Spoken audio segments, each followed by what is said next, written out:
Muy bien chicos, muy buenos días. Hoy día vamos a hablar específicamente sobre lo que son los estados de la materia.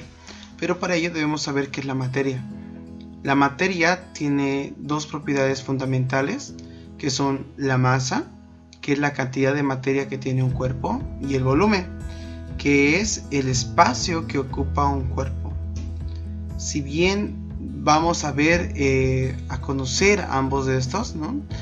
Cada materia tiene un estado en particular y estos se dividen en tres que hemos llevado desde primaria: estado sólido, estado líquido y el estado gaseoso. Cada uno tiene sus propias características. Por ejemplo, el estado sólido se caracteriza por tener un volumen invariable y una forma fija, aunque en algunos casos la forma de lo que podemos observar puede cambiar, como la plastilina, como la arcilla. En este caso, esos sólidos son moldeables. El estado líquido, en cambio, se caracteriza porque tiene un volumen invariable, pero pueden cambiar su forma y adaptarse al espacio en el que se encuentran. Por ejemplo, podemos observar cómo el agua entra dentro del recipiente o ese vaso con leche, ¿no? Entonces, de esa manera pueden cambiar su forma. En cambio, el estado gaseoso se caracteriza por tener un volumen y una forma variable. Al igual que los líquidos, se adaptan a la forma en el recipiente en el que los contiene, pero ocupan todo su volumen o todo el espacio. Eso quiere decir que se expanden. Ya hemos conocido los tres estados de la materia, que eran sólido, líquido y gaseoso. Pero esos estados al mismo tiempo pueden cambiar. Y a estos llamamos o conocemos como cambios de estado. Algunas veces los calentamos, muchas veces los enfriamos. Estos cambios de estado o estados de la materia se dividen en los siguientes: el punto de fusión, el punto de vaporización, solidificación y condensación.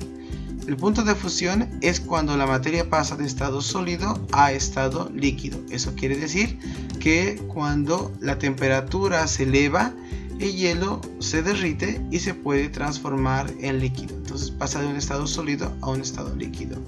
En cambio, el caso contrario de la solidificación es que pasa de un estado líquido a un estado sólido. Eso es porque disminuyen las temperaturas y hace que el agua se transforme en hielo, ¿no? Entonces de esta manera trabajamos la solidificación. En cambio, la vaporización se da cuando un estado líquido pasa a un estado gaseoso. Eso es cuando se calientan las cosas durante la cocina. Cuando se calienta demasiado, el agua se vuelve en vapor y esto pasa de un líquido a un gas. En cambio, la condensación es el efecto contrario, cuando el estado gaseoso se transforma en el líquido, ¿no? Esto pasa cuando los cristales se empañan o los espejos también se empañan. Las gotas se concentran en una superficie y luego pasan al estado líquido, ahí como podemos observar en esa olla a presión. Bueno, ya conocemos todos estos estados de la materia y dónde se encuentran. Entonces vamos a observar el siguiente ejemplo. En la naturaleza, el agua se puede encontrar en los estados líquido, sólido, gaseoso. A continuación se muestran los cambios de estado por los que se puede pasar el agua en la naturaleza con algunos ejemplos. La fusión ocurre cuando el agua pasa del estado sólido al estado líquido. Se puede observar cuando llega la primavera y el calor del sol derrite la nieve. La solidificación ocurre cuando llega el invierno a ciertas regiones del planeta y el agua que se encuentra en la superficie de los lagos y de algunos objetos se congela.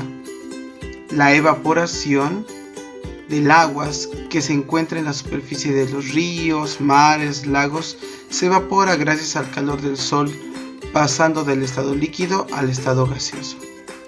La sublimación o volatilización con el agua. Este procedimiento ocurre cuando la capa superficial de hielo se evapora sin pasar por el estado líquido en las regiones más frías del planeta. La sublimación inversa o cristalización ocurre cuando las sustancias pasan de estados gaseosos a estado sólido. En la naturaleza se puede observar en la formación de la escarcha sobre la superficie del suelo